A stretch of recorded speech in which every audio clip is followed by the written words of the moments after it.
जागरूक हैं और जान रहे हैं कि किस प्रकार ये वर्तमान में जो भाजपा की सरकार चल रही है, चाहे मोदी जी की सरकार हो, चाहे योगी जी की सरकार हो, ये पिछड़ों का जो ये पीढ़िया समाज के लोग हैं इनका शोषण कर रही है, इनके हक अधिकार छीन रही है, इनकी जो मूलभूत आवश्यकताएं हैं उनको पूरा नहीं होने दे रही है।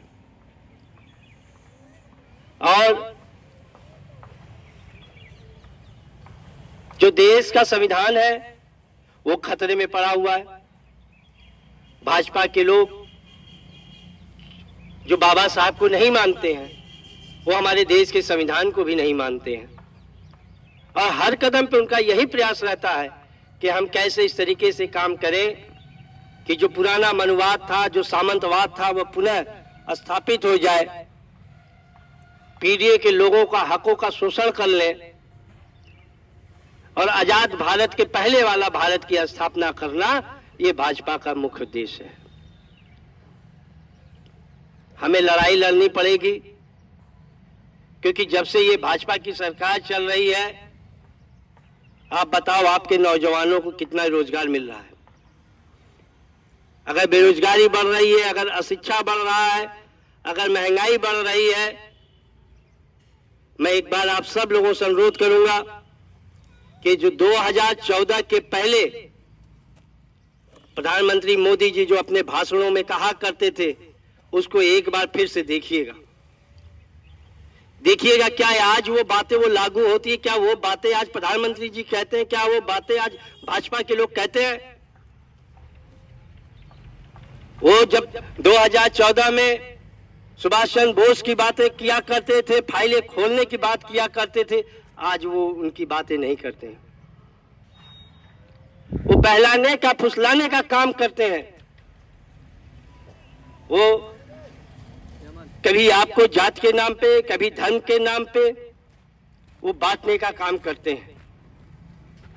वो कभी भी इस देश के किसानों की, इस देश के महिलाओं की, इस देश के नौजवानों की बात नहीं करते हैं।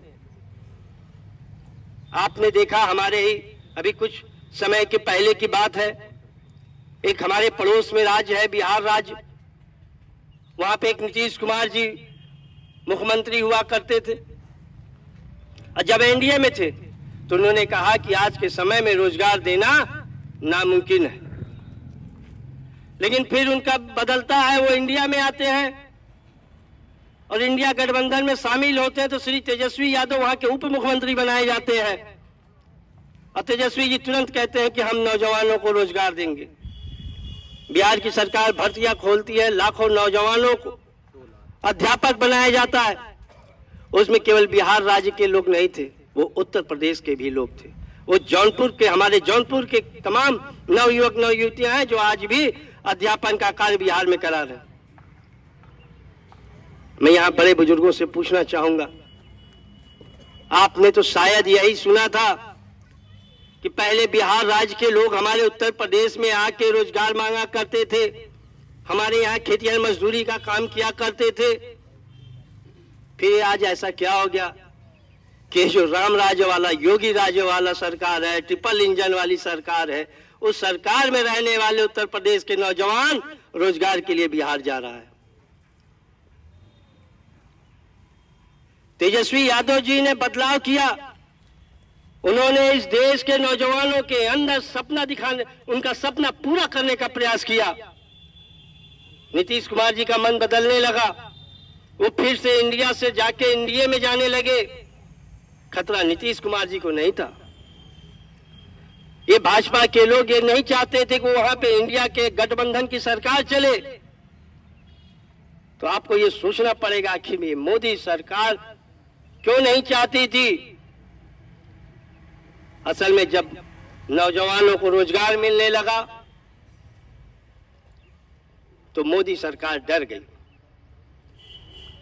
वो जान गई कि जिस दिन इस देश का नौजवान खड़ा होगा और मोदी सरकार से अपने रोजगार के लिए सवाल करेगा, उस दिन देश के भाजपा के नेताओं को कहीं अपना चेहरा छुपाने के लिए जगह नहीं मिलेगा। इसलिए नीतीश कुमार की सरकार को खतरा उत्पन्न हुआ और बिहार का पूरा प्रशासन, जो भारतीय जनता पार्टी के लोग थे, जो मोदी सरकार में बैठे हुए लोग थे, उनका जो है को भजन